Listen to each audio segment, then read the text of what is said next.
Now, we have been closely following the Post Office Horizon scandal here on BBC Breakfast, speaking to many of those whose lives were devastated.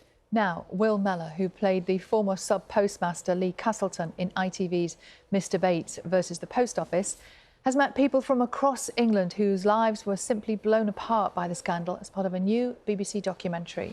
Well, many, including former Post Office clerk Stephanie Gibson, have never spoken publicly of their experience before. Let's take a look as she shares her story with Will. When was it that you realised there was a problem, or that you'd been accused of something? When the police knocked on my door. Really? So you didn't know nothing was wrong? No. And they could just come and knock on your door? Yeah, on my birthday. It was your birthday? Yeah. And what was that like? Horrendous. I'd never been in trouble with the police in my life. Her story hit the headlines. That was the first one that went in the paper, which I didn't look after that one. Any that was shown to us. We're alleged to have preyed on the elderly. Wow, look at that for a title. Mm-hmm.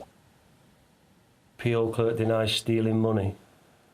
Post office clerk on trial over bills. Worker alleged to have preyed on elderly. Yeah. See, that headline, you know, with your photo.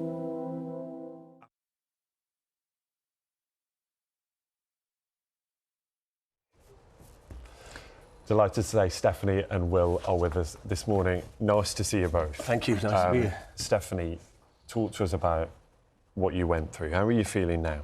Oh, I'm all right. The more I speak out about it, the better it's getting for me. But no, I've had 16 years of this. Do you feel that you're at the end of it yet? No, nowhere near. Just the start. Suppose speaking out and doing the programme with you, it's just the start, isn't it? Do you think, now that you're feeling a little bit of a sense of, is it relief? I don't know. Now that you're speaking... Yeah. Part of the problem was that actually it was just a burden that you carried that you couldn't talk about. 16 years of it. How was that? Horrendous. You know, you think that you get not guilty, that's it. You're going to walk out of court and you can start your life all over, but it didn't. That was just the start of a total nightmare for me. Why? What happened? People that you thought were your neighbours, friends, you know, community, drove us out. They weren't, you know, friends anymore.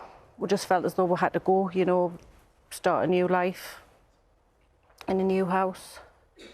And then, my partner and my mother-in-law said, no, you need to fight back. So that was the start of it. I went for compensation, and then that's when you come along. Will you come into this story, obviously given your role in Mr Bates versus the Post Office? Yep. As an actor, when you take on a role, you're playing a role normally, aren't you? This became so much more for you, didn't it? Well, Playing a real person, it has its all different challenges and scary as well, because you know the person's going to be watching it. But we couldn't have imagined the impact Mr Bates was going to have on the nation and the country. So proud to be in it, and a bit frustrated that it took a drama really to make this difference. But I'm so happy that we've done it. But yeah, there was a lot of pressure to do it. But when we were reading the script, we was like, can you believe this really happened? That they actually did this to these people? Where's the humanity? So I'm really glad that I've had a chance now and given a platform to be able to make this documentary, to give other people like Stephanie a voice, to be able to try and move on, try and get closure, and have their stories told. Because when we did the drama, Lee Castleton, who I played, he was telling me, he said, we've been trying to be heard for years and nobody was listening. He said, and now, because of the drama, we've got a voice. And I was thinking there must be so many other people out there who haven't had a voice, who haven't had a chance to speak and tell their story, and hopefully get some justice for these people. So that's what this documentary is about, surviving the Post Office, and I'm so proud of it. And hopefully trying to get people closure, because some of these stories are horrendous. Her lives were turned upside down, and her kids, their families. It's not just about the people that was accused. Talking of the documentary, I mean, you went back to the street, didn't you? And Will took you back to that street where you used to live. You hadn't been back for years, had you? And you went back since you were cleared of those allegations. Let's have a look at that clip. It's clear Stephanie is anxious, but she wants to take the plunge. I could see when we were driving up here that as we were pulling in, your hands were like white knuckles on the door. Why was that? don't know. Do you think that's an anxiety? Do you think that's... It's like a trauma that's still inside you. So if you walked up there past your house now, how would that make you feel? You couldn't do it? Really? Really? Wow. I loved it. As we were talking, Stephanie was spotted, and it turned out to be the step forward she never dreamed she'd find. Hello. Hello. Are you local? Yes. Do you know this lady? Vaguely. Really? Nice to see you. Thank you. Come on. Come on. Thank you. You're welcome back round here any time. You really are. And it's been awful what you've gone through. We've watched it avidly on doing the show and the news every night. It's just been terrible what you've all had to go through. Thank you so You can come to my house anytime. Thank you so much. She feels like people still don't believe her that she's innocent, even though she's been proven innocent. Thank you so much. Thank you. Wow, Stephanie, what a moment that was. I know. Crazy. How much did that help you since that's happened? That one message? It meant the world. I mean, as you know from my reaction, I just wasn't expecting that. I didn't know the lady, God love her, but it meant the absolute world to us for her to do that, just to come over and say, you can pop the mind for a cuppa. That's what we did, Pre-post of us, that's what we did, you popped to someone's house for a cuppa. That was my community. That just got torn away. When you say it got torn away, what happened? Where did people find out about what was supposed to have gone Well, on? mud sticks, doesn't it? Once you've been through Crown Court for something as massive as what I did, even if you're found not guilty, it doesn't matter. I've put it upon myself to fight back on my own back, and that's what we've got to keep doing, like you keep saying. You've just got to keep on fighting. And Will, how tricky was it for the film to find people who maybe we hadn't heard of before and persuade them to talk about this? Because it's hugely traumatic. Like you say, you're talking about trauma, and who wants to go and revisit that? And I think there's a lot of people who are stuck because they didn't feel they would be heard. Like Stephanie was saying, people were throwing bricks through windows and kids were getting bullied. We're talking about families. I mean, kids have lost their whole childhoods because of this. They had to move home. Families were split up, and people, you can see from Stephanie, the trauma's still real. It's still there, and it's 16 years on. So this was to encourage people to come out and tell your story. You'll be heard. And I know what this public did last time when we did the drama. They got up and they stood behind these people, and we said, no, we're not having it.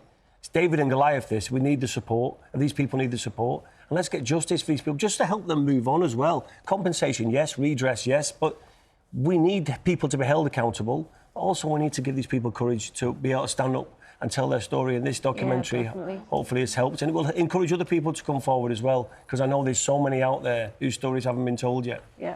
And what it reminded us of as well is that each one of these individual stories is really different. The impact that it's had on everyone's life is very different. Since you've been able to talk about it, have you got help? Do people help you? Have you had any support? I've literally just put it to the back of my head, for 16 years until I was, encouraged slightly to talk about it, do something about it. That I started the first steps of my compensation. And then I thought, no, I'm not going to stop there, after the Alan Bates programme. I don't know, it was just something inside of us spurred us on and I thought I've got to do something because there's got to be other people more than me, out there. And there has, I was right about that. But while you want to help other people, is anyone helping you? Well, no. My partner. Yeah. And what's next for you now? What's the future like for you now? I don't know. It's like I said a million times before, you don't get a sorry, you don't get an apology, I class myself as one of the lucky ones because I was found not guilty. I should have been able to walk away from that, you know, and get on with my life. It wasn't like that. And Will, what do you want this documentary to do? Keep people talking. Yeah, I mean, the one definitely. thing I don't want to happen is, because obviously the drama came out in January, we don't want this to be brushed under the carpet again. People have waited long enough. People are not getting any younger. I mean, people have lost loved ones. We can't get them back. We can't replace them. What we can do is try and get some admission, some blame maybe, some justice. Yeah. Compensation is definitely one of them things. But at the same time, acknowledge that you've ruined people's lives, not just the people that were accused, their families. Their children have lost childhoods. You'll see in this documentary these people who've sadly passed away, or people who are seriously ill, that they really believe the stress caused by what happened with the post office was to blame. So listen, we know there's a huge picture here, but we can't let it go away. We have to make sure something is done, and now stop kicking the can down the road. And I know how strong we can be when we come together in this country. So let's rise up for these people. They deserve it, and they need the support. Will, Stephanie, thank you so much. You're welcome. Thank you very much. Thanks for having us. And we do have a statement from the Post Office. They've said they are sorry for the suffering caused to so many people. They added, they now work in partnership with postmasters and are committed to transforming today's Post Office. That documentary, it's called Surviving the Post Office. It's on BBC One at 8:30 tonight. Thank you. Thank you. Thank you.